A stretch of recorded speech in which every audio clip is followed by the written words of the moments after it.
वालेकुम नाजरीन, fire stone news network के साथ मैं हूँ फ़ायज़ा शाह काज़मी। मेरे साथ इस टाइम मौजूद हैं आज़ाद कश्मीर पीटीआई मरकज़ी मीडिया विंग की एक्स प्रेसिडेंट गुलशन महनाज। इनसे हम बात करते हैं इन्होंने सियासत कब और कहाँ से शुरू किया। अस्सलाम वालेकुम। वालेकुम अस्सलाम। मैंने पीटीआई तकरीबन 2007 में ज्वाइन किया था। उस वक्त 2010 तक सपोर्टर थे हम लोग। तब मेरी जॉब भी थी, मैं जॉब भी करती थी। तो उसके बाद 2010 के बाद प्रॉपर फिर मैं पीटीआई में आ गई। आपने जब पीटीआई ज्वाइन किया और इसके साथ साथ आपकी जॉब भी चली गई थी, तो वो कैसे गई थी, उसमें भी थोड़ा सा बताइएगा।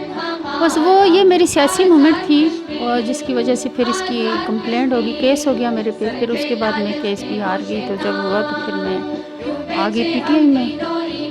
तो इसमें ये चीज़ बताएं कि जो ये E11 में जो आपका वाक़या हुआ था जिसमें आप अरेस्ट भी हुई थी, वो भी थोड़ा सा बताएं। जी जी, उसमें ये हुआ था कि वो यूथ कन्वेंशन था, चल रहा था यूथ कन्वेंशन। तो उसमें हम सारी ख़वातीन थी, मर्द इकट्ठे, यूथ का था। तो उस पर फिर हल्ला बोल दिया था। 144 वहाँ पे हो गया था, नाफिज कर दिया था। उसकी वजह फिर हमें मारा पीटा, वो सारा ही दुनिया पूरी नहीं देखा।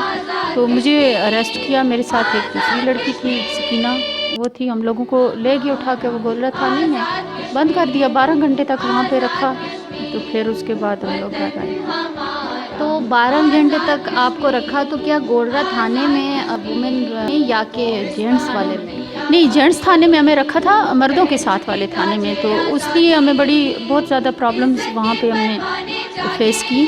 और बड़े अजीबोगरीब वो कि वहाँ अंदर चूँकि हवालात था उसमें। तो बहरहाल बड़ा ही कठिन, बहुत मुश्किल, मैं ज़िंदगी में कभी नहीं भूलूँगी। और मैं हमेशा दुआ करती हूँ कि कोई भी ख़वातीन अल्लाह पाक सबको सलामत रखे जो हमारी आगे आती हैं। तो ये औरतों पे अटैक करके, ये औरतों को नहीं बंद, थानों में नहीं बंद करना चाहिए। क्योंकि वो 12 घंटे मेरे लिए इतनी अजियत के थे कि मैं सारी लाइफ में ऐसी अजियत के लम्हात मैंने नहीं देखे ज़िंदगी में। और फिर इज़्ज़तदार घरानों की जो लेडीज़ जो कभी थाने के सामने से भी गुजरना, ठीक है हम लोग सियासत में हैं, ज़रूर हैं, लेकिन इतना भी तो नहीं है कि किसी को भी। अब हमें जब उन लोगों ने हमें वहाँ पे, उनको पता भी था कि हम लोगों को ऐसे ही उठा के ये ले आए। कोई हम लोगों ने तो कोई प्रॉब्लम नहीं क्रिएट किया था।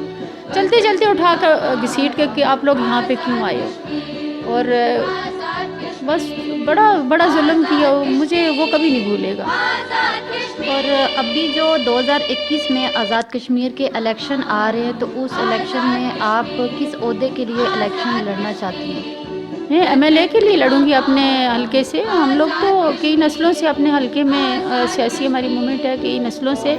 और इंशाल्लाह अभी मैं, और मेरे लिए सबसे एक और भी मैं बात आपको बताती चलूँ कि वहाँ आज़ाद कश्मीर का वाहिद एक हल्का है जहाँ पे एमएलए भी हमारी जो वहाँ की रीना आरफ साहिबा, वो 3-4 दफ़ा इलेक्शन लड़ भी चुकी हैं वहाँ से। तो इंशाल्लाह अब मैं आऊँगी मैदान में, मैं भी लड़ूँगी।